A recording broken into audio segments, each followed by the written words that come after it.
ವೀಕ್ಷಕರೇ ನಮಸ್ಕಾರ. ಹಾಸನ ಸಂಸದ ಪ್ರಜ್ವಲ್ ರೇವಣ್ಣ ರಾಸಲೀಲೆ ವಿಡಿಯೋ ಪ್ರಕರಣಕ್ಕೆ ಸಂಬಂಧಿಸಿದಂತೆ ದಿನಕ್ಕೊಂದು ಹೊಸ ವಿಚಾರ ಬೆಳಕಿಗೆ ಬರ್ತಾ ಇದೆ. ಅದಲ್ಲದೆ ದಿನಕ್ಕೊಂದು ಡೆವಲಪ್ಮೆಂಟ್ ಕೂಡ ಆಗ್ತಾ ಇದೆ. ಹೀಗಿರುವಾಗ ಪೆನ್ ಡ್ರೈವ್ ಬಿಡುಗಡೆ ಮಾಡಿದ ವಕೀಲ ಮತ್ತು ಬಿಜೆಪಿ ಮುಖಂಡ ಜಿ ದೇವರಾಜೇಗೌಡ ಅವರನ್ನ ಹಿರಿಯೂರು ಗ್ರಾಮಾಂತರ ಪೊಲೀಸರು ಶುಕ್ರವಾರ ರಾತ್ರಿ ಬಂಧಿಸಿದ್ದಾರೆ.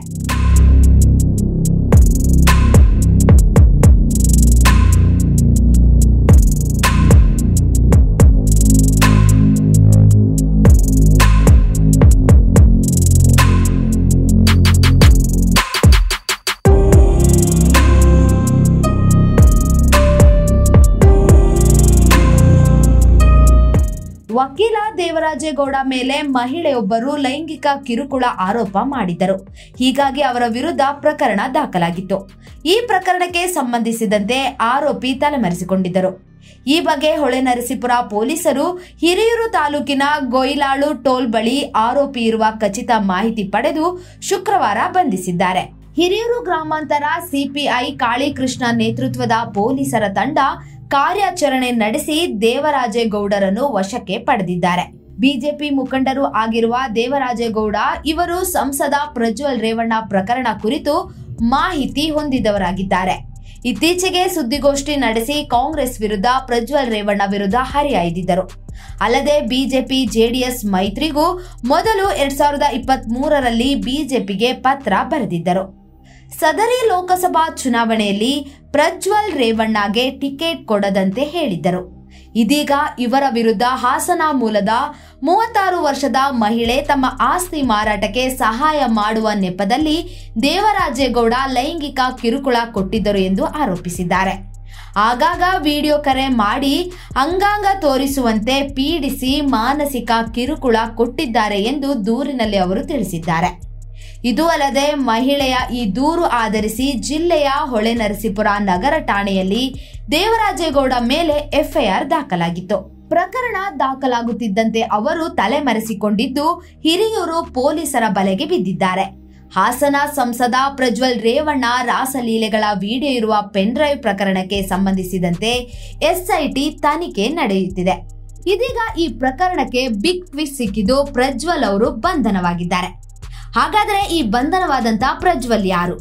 ಈ ಪ್ರಜ್ವಲ್ ಅವರು ಪೆನ್ ಡ್ರೈವ್ ಪ್ರಕರಣಕ್ಕೆ ಸಂಬಂಧಿಸಿದಂತೆ ಪ್ರಜ್ವಲ್ ರೇವಣ್ಣ ಅವರ ಪೆನ್ ಡ್ರೈವ್ ಅನ್ನ ಎಲ್ಲಾ ಕಡೆ ಸಾಮಾಜಿಕ ಜಾಲತಾಣದಲ್ಲಿ ಈ ವಿಡಿಯೋವನ್ನ ಹರಿಬಿಟ್ಟವರು. ಈಗಾಗಲೇ ಪ್ರಜ್ವಲ್ ರೇವಣ್ಣ ಅವರ ತಂದೆ ಮಾಜಿ ಸಚಿವ ಎಚ್.ಡಿ. ರೇವಣ್ಣ ಅವರನ್ನ ಬಂಧಿಸಲಾಗಿದೆ. ನ್ಯಾಯಾಂಗ ವಶಕ್ಕೂ ಪಡೆಯಲಾಗಿದೆ. ಇದರ ಬೆನ್ನಲ್ಲೇ ಮೂಡಿಗೆರೆಯಲ್ಲಿ ಪೊಲೀಸರು ಪ್ರಜ್ವಲ್ ನನ್ನು ಬಂಧಿಸಿದ್ದಾರೆ. ಹಾಸನ ಸಂಸದ ಪ್ರಜ್ವಲ್ ರೇವಣ್ಣ ಕುರಿತಾದ ಅಶ್ಲೀಲ ವಿಡಿಯೋ ಪ್ರಕರಣ ದೇಶದಾದ್ಯಂತ ಭಾರಿ ಸದ್ದು ಮಾಡಿತು. ಲೋಕಸಭಾ ಚುನಾವಣೆ ಹೊತ್ತಿನಲ್ಲಿ ರಾಜಕೀಯ ಆರೋಪ ಪ್ರತ್ಯಾರೋಪಗಳು ನಡೆಯುತ್ತಿದ್ದವು. ಇದರ ಬೆನ್ನಲ್ಲೇ ಪ್ರಕರಣ ತನಿಖೆ ನಡೆಸುತ್ತಿರುವ ಎಸ್ಐಟಿ ಅಧಿಕಾರಿಗಳು ಮಾಧ್ಯಮಗಳು ವಿಡಿಯೋ ಪ್ರಸಾರ, ಸಾಮಾಜಿಕ ಬಳಕೆದಾರರು ವಿಡಿಯೋ ಹಂಚಿಕೆ, ವಿಡಿಯೋ ಶೇರ್ ಮಾಡದಂತೆ ಸೂಚನೆ ಕೂಡ ನೀಡಿತು. ಹಾಗೇನಾದರೂ ಮಾಡಿದರೆ ಇದು ಐಟಿ ಕಾಯ್ದೆಯ ಉಲ್ಲಂಘನೆ ಆಗಲಿದ್ದು ಕಾನೂನಿನ ಪ್ರಕಾರ ಕ್ರಮ ಜರುಗಿಸಲಾಗುವುದು ಎಂದು ತಿಳಿಸಿದರು. ವಿಡಿಯೋ ಶೇರ್ನಿಂದ ತಮ್ಮ ತಪ್ಪಿಲ್ಲದಿದ್ದರೂ ಕೂಡ ಪ್ರಕರಣ ಸಂತ್ರಸ್ತರ 100 ಹೆಣ್ಣು ಮಕ್ಕಳ ಘನತೆಗೆ ಧಕ್ಕೆ ಉಂಟಾಗುತ್ತದೆ ಎಂದು ಹೇಳಿತು. ಇಂತಹ ವಿಡಿಯೋ ಮೊಬೈಲ್ನಲ್ಲಿ ಇಟ್ಟುಕೊಳ್ಳುವುದು ಅಪರಾಧ ಅಂತಲೂ ಕೂಡ ಎಸ್ಐಟಿ ಇದೀಗ ತಿಳಿಸಿದೆ. ಇದೀಗ ಈ ಎಲ್ಲಾ ಸೂಚನೆಗಳನ್ನ ಗಾಳಿಗೆ ತೂರಿರುವ ಮೂಡಿಗೆರೆ ತಾಲೂಕಿನ ಸಂಸೆ ಗ್ರಾಮ ಪ್ರಜ್ವಲ್ ಎಂಬಾತನು ಬಂಧಿಸಿದ್ದಾರೆ. ಈ ಆರೋಪಿ ಪ್ರಜ್ವಲ್ ಸಂಸದ ಪ್ರಜ್ವಲ್ ರೇವಣ್ಣ ಅವರ ಅಶ್ಲೀಲ ವಿಡಿಯೋಗಳು ಎಂದು ಫೇಸ್ಬುಕ್, ಯೂಟ್ಯೂಬ್ ಹಾಗೂ ಇನ್ಸ್ಟಾಗ್ರಾಂನಲ್ಲಿ ಅಪ್ಲೋಡ್ ಮಾಡಿದ್ದ ಎಂದು ಮೂಲಗಳು ತಿಳಿಸಿವೆ. ಇದೇ ಕಾರಣಕ್ಕಾಗಿ ಕುದುರೆಮುಖ ಠಾಣೆ ಪೊಲೀಸರು ಆತನನ್ನು ಬಂಧಿಸಿದ್ದಾರೆ. ಈ ಎಲ್ಲಾ ಪೇಜ್ಗಳ ಅಡ್ಮಿನ್ ಆಗಿ ಈ ಬಂಧಿತ ಆರೋಪಿ ಪ್ರಜ್ವಲ್ ನಿರ್ಭಾಯಿಸುತ್ತಿದ್ದ ಎಂದು ಈಗ ತಿಳಿದು ಬಂದಿದೆ. ಇತ ಬಿಜೆಪಿಯು ಕೂಡ ಪ್ರಜ್ವಲ್ ರೇವಣ್ಣ ಪ್ರಕರಣವನ್ನ ಸಿಬಿಐಗೆ ವಹಿಸಬೇಕು ಎಂದು ಪಟ್ಟು ಹಿಡಿದಿದೆ. ಇದಕ್ಕೆ ರಾಜ್ಯ ಸರ್ಕಾರವು ಹಾಗೂ ಗೃಹ ಸಚಿವ ಡಾಕ್ಟರ್ ಜಿ ಪರಮೇಶ್ವರ್ ಅವರು ರಾಜ್ಯದ ಪೊಲೀಸರು ಸಮರ್ಥರಿದ್ದಾರೆ, ಅವರೇ ಈ ತನಿಖೆಯನ್ನ ನಡೆಸಲಿದ್ದಾರೆ ಎಂದು ಸ್ಪಷ್ಟನೆ ಕೊಟ್ಟಿದ್ದಾರೆ. ಮತ್ತೊಂದು ಕಡೆ ಪ್ರಜ್ವಲ್ ರೇವಣ್ಣ ಅವರ ಅಶ್ಲೀಲ ವಿಡಿಯೋಗಳು ಇರುವ ಪೆನ್ ಡ್ರೈವ್ನ ಹಂಚಿಕೆ ಮಾಡಿದ್ದ ಬಿಜೆಪಿ ನಾಯಕ ಜಿ ದೇವರಾಜೇಗೌಡ ಅವರನ್ನು ಕೂಡ ಹಿರಿಯೂರಲ್ಲಿ ಸ್ಥಳೀಯ ಪೊಲೀಸರು ಶುಕ್ರವಾರ ಬಂಧಿಸಿದ್ದಾರೆ. ಇವರ ವಿರುದ್ಧ ಮಹಿಳೆಯೊಬ್ಬರು ಲೈಂಗಿಕ ಕಿರುಕುಳ ಆರೋಪ ನೀಡಿದರು. ಹೀಗಾಗಿ ದೇವರಾಜೇಗೌಡ ವಿರುದ್ಧ ಎಫ್ಐಆರ್ ಕೂಡ ದಾಖಲಾಗಿತ್ತು. ಸದ್ಯ ಚುನಾವಣೆ ಮುಗಿದಿದ್ದು ಜರ್ಮನಿಗೆ ಪಲಾಯನ ಮಾಡಿದ ಸಂಸದ ಪ್ರಜ್ವಲ್ ರೇವಣ್ಣ ಇಂದೋ ನಾಳೆಯೋ ಮರಳಿ ಸ್ವದೇಶಕ್ಕೆ ಬರಲಿದ್ದಾರೆ. ಅವರ ತಂದೆ ಎಚ್.ಡಿ. ರೇವಣ್ಣ ಅವರು 14 ದಿನ ನ್ಯಾಯಾಂಗ ಬಂಧನದಲ್ಲಿದ್ದಾರೆ. ಪ್ರಕರಣದ ತನಿಖೆ ನಡೆಯುತ್ತಿದೆ. ಹೌದು, ಇನ್ನು ಪ್ರಜ್ವಲ್ ರೇವಣ್ಣ ಸದ್ಯ ವಿದೇಶಕ್ಕೆ ಪರಾರಿಯಾಗಿದ್ದು ಮಹಿಳೆಯ ಅಪಹರಣ ಕೇಸ್ನಲ್ಲಿ ಮಾಜಿ ಸಚಿವ ಎಚ್.ಡಿ. ರೇವಣ್ಣ ಅವರನ್ನ ಬಂಧಿಸಿದ್ದಾರೆ. ಇತ್ತ ಎಸ್ಐಟಿ ಅಧಿಕಾರಿಗಳು ಪ್ರಜ್ವಲ್ ರೇವಣ್ಣಗಾಗಿ ಹುಡುಕಾಟ ಕೂಡ ನಡೆಸುತ್ತಿದ್ದಾರೆ. ಏಪ್ರಿಲ್ 26ರಂದು ಹಾಸನ ಲೋಕಸಭಾ ಚುನಾವಣೆ ನಡೆದಿತ್ತು. ಮತದಾನ ಮಾಡಿದ ಪ್ರಜ್ವಲ್ ರೇವಣ್ಣ ಅವರು ಅಶ್ಲೀಲ ದೃಶ್ಯಗಳು ಮೊಬೈಲ್ಗಳಲ್ಲಿ ಹರಿದಾಡಿದ್ದೇ ತಡ. ಇದೀಗ ಪ್ರಜ್ವಲ್ ನನ್ನ ಕರೆ ತರೋದಕ್ಕೆ ಬ್ಲೂ ಕಾರ್ನರ್ ನೋಟಿಸ್ ಕೂಡ ಜಾರಿಯಾಗಿದೆ. ಪ್ರಜ್ವಲ್ ಎಲ್ಲಿದೆಯಪ್ಪ ಎಂದು ಸಾಮಾಜಿಕ ಜಾಲತಾಣದಲ್ಲಿ ಪ್ರಶ್ನೆಗಳ ಸುರಿಮಳೆ ಜೋರಾಗಿದೆ. ಸಾಕಷ್ಟು ಮಹಿಳೆಯರ ಬೆತ್ತಲೆ ಫೋಟೋ ವಿಡಿಯೋಗಳು ಹರಿದಾಡಿದ್ದೇ ತಡ ಈ ಕುರಿತ ತನಿಖೆಗೆ ರಾಜ್ಯ ಸರ್ಕಾರ ವಿಶೇಷ ತಂಡವನ್ನ ರಚನೆ ಮಾಡಿತ್ತು. ಆದರೆ ಈ ಪ್ರಕರಣದ ಪ್ರಮುಖ ಆರೋಪಿಯಾದಂತ ಪ್ರಜ್ವಲ್ ರೇವಣ್ಣ ಅವರು ಸ್ವದೇಶವನ್ನು ಬಿಟ್ಟು ವಿದೇಶಕ್ಕೆ ಹಾರಿ ಹೋಗಿದ್ರು. ಇದೀಗ ವಿದೇಶದಲ್ಲಿ ಕೂತು ಸತ್ಯಕ್ಕೆ ಜಯ ಅಂತ ಹಾಸನ ಹಾಲಿ ಸಂಸದ ಪ್ರಜ್ವಲ್ ರೇವಣ್ಣ ಅವರು ಟ್ವೀಟ್ ಮಾಡಿದ್ದು ಬಿಟ್ರೆ ವಿಚಾರಣೆಗೆ ಹಾಜರಾಗೋದು ಯಾವಾಗ ಅನ್ನೋ ಪ್ರಶ್ನೆಗೆ ಉತ್ತರನೇ ಸಿಕ್ಕಿಲ್ಲ. ಇನ್ನು ಅತ್ಯಾಚಾರ, ಲೈಂಗಿಕ ಕಿರುಕುಳ ಆರೋಪ ಹಿನ್ನೆಲೆಯಲ್ಲಿ ಸದ್ಯಕ್ಕೆ ವಿದೇಶದಿಂದ ದೇಶಕ್ಕೆ ವಾಪಸ್ ಬಾರದಿರಲು ನಿರ್ಧರಿಸಿದ್ದಾರೆ ಎನ್ನುವ ಮಾತುಗಳು ಕೂಡ ಕೇಳಿ ಬರ್ತಾ ಇದೆ.